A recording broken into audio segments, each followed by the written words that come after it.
Good evening. Welcome to South Asia Newsline. I'm Nidhi Taneja. Here are the top stories we are tracking for you on Friday, the 9th of December. Encounter in India's Kashmir ends. Combing operations underway.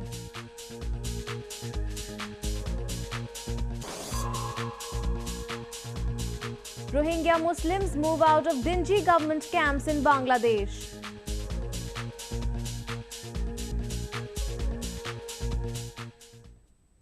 And now for all the details. A 3-day-long gun battle between security forces and militants in Anantnag district of India's Jammu and Kashmir province ended on Friday. 3 militants were killed in the encounter and combing operations are underway.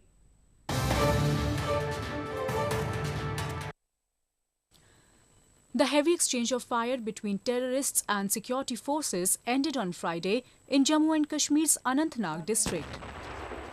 3 terrorists were killed in an encounter that began on Wednesday night in Arvani area of Anantnag district. Security forces blew up the building using explosives where the militants were said to be holed up. On Wednesday, the Jammu and Kashmir police and the Indian Army launched a joint search operation at the Hasanpora Arvani in Kulgam district after a tip-off about the presence of militants in the area. The room intervention has been very successfully completed by the QAT of CRPF and the SOG of JKP, and at the moment search is on. It will take some time because there is a lot of rubble in the area, and we want to ensure that there is no collateral damage, and we have also ensured that there is no civilian casualty. Attacks and infiltration bids by terrorists from across the border have been in spike for the past few weeks. Tensions between the two countries have escalated since the September 18 assault on an Indian army base in Uri sector of the province that killed at least 19 Indian soldiers. Staying on news from India, the Indian Meteorological Department said on Friday, Cyclone Varda will make landfall on India's southern Andhra coast by December 12th. A depression over southeast Bay of Bengal in Andaman and Nicobar Islands developed into a deep depression and intensified into cyclonic storm Varda.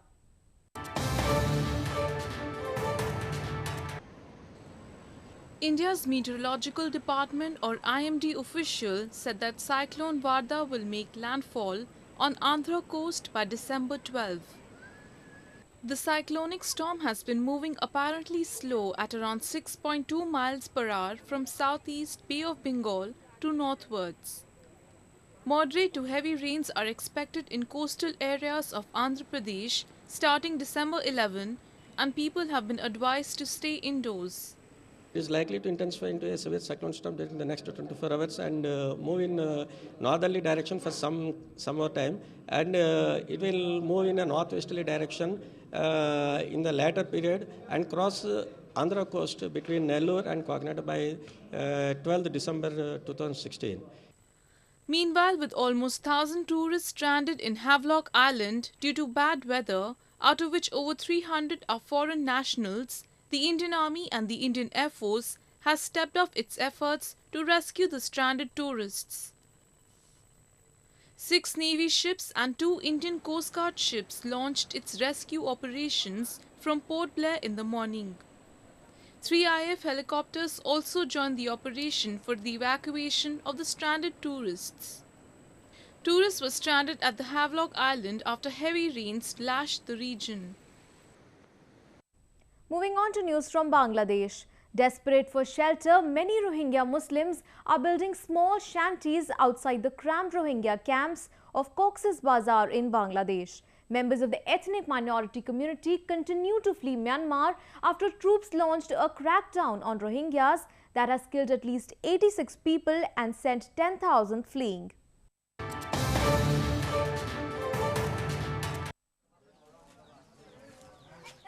Owing to cramped refugee camps, the Rohingya Muslims who have taken shelter in Bangladesh after fleeing from Myanmar are now building small shanties to accommodate their family members.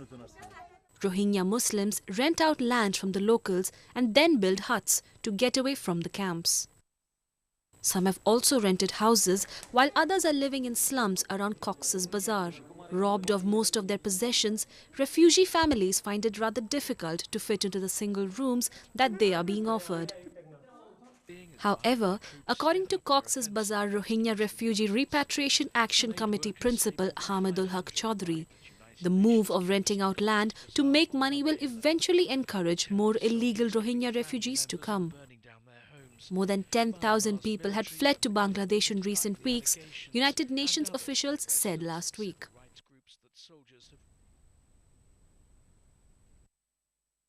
Meanwhile, students in southern India took out a rally to mark the International Corruption Day. This year, the day is themed United Against Corruption for Development, Peace and Security by the United Nations. An anti-graft body in India's southern Andhra Pradesh province recently conducted an awareness rally to inform public on ways to report graft. The rally was organized by the Anti-Corruption Bureau as part of the International Anti-Corruption Day, which is being observed on Friday. Holding banners in hands, hundreds of college students walked the streets to raise awareness about corruption. We are planning to launch one WhatsApp number free to the public.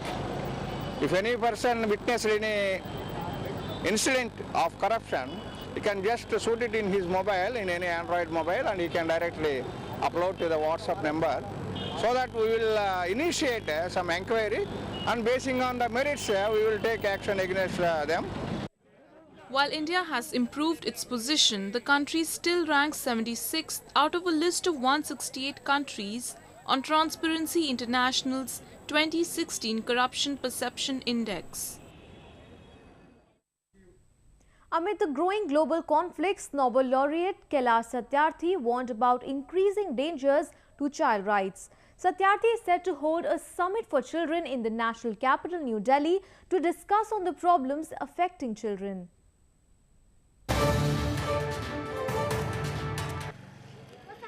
Indian child rights activist and Nobel laureate Kailash Satyarthi warned that global conflicts have caused the dangers faced by children around the world to multiply.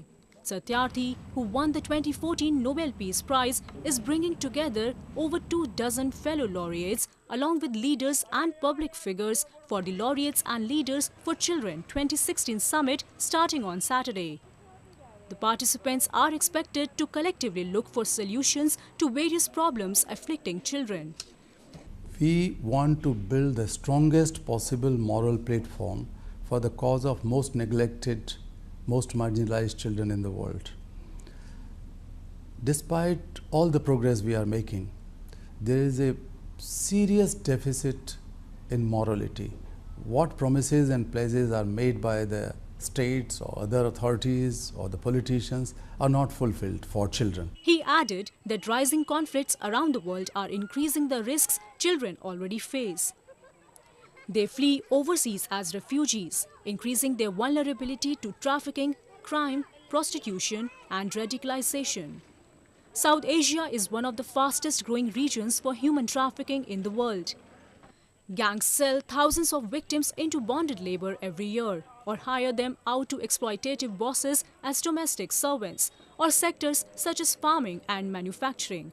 Many women and girls are sold into brothels. 3 renowned flautists presented a spectacular musical concert in India's southern Andhra Pradesh province.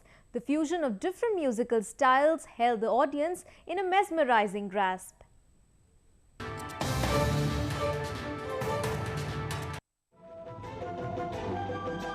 Three flautists practicing different styles of music mesmerized the audience in southern Vijayawada city at the Trivenu Yatra concert. The flautists Nagaraj Taluri, Rupak Kulkarni and Nicolo Melotki played individually and in combination. Music lovers were treated to a memorable fare with the triple fusion.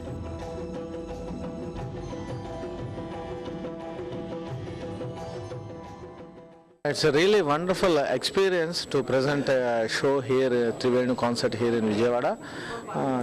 Wonderful audience, and we really enjoyed playing. And my friends Rupak and Nicolo, they are really great musicians. We all jammed up here, and all my colleague musicians, all of them, they really done a good job. It's a really pleasure to play here. The fascinating blend of Carnatic, Indian classical and Western styles of music left the audience spellbound. The grand fusion, Trivenu, is a theme of cultural exchange among the university trinity of flautists.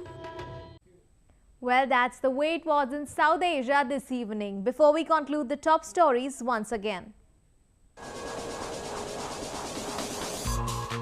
Encounter in India's Kashmir ends, combing operations underway.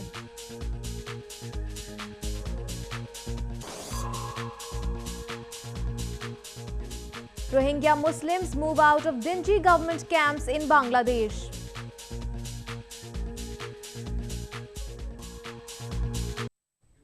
Now our viewers can watch the show on SouthAsiaNewsline.com. You can also visit us on Facebook.com/SAsiaNewsline and follow us on Twitter @SAsiaNewsline. That's all in tonight's edition. We'll see you same time next week. Have a great weekend. Good night.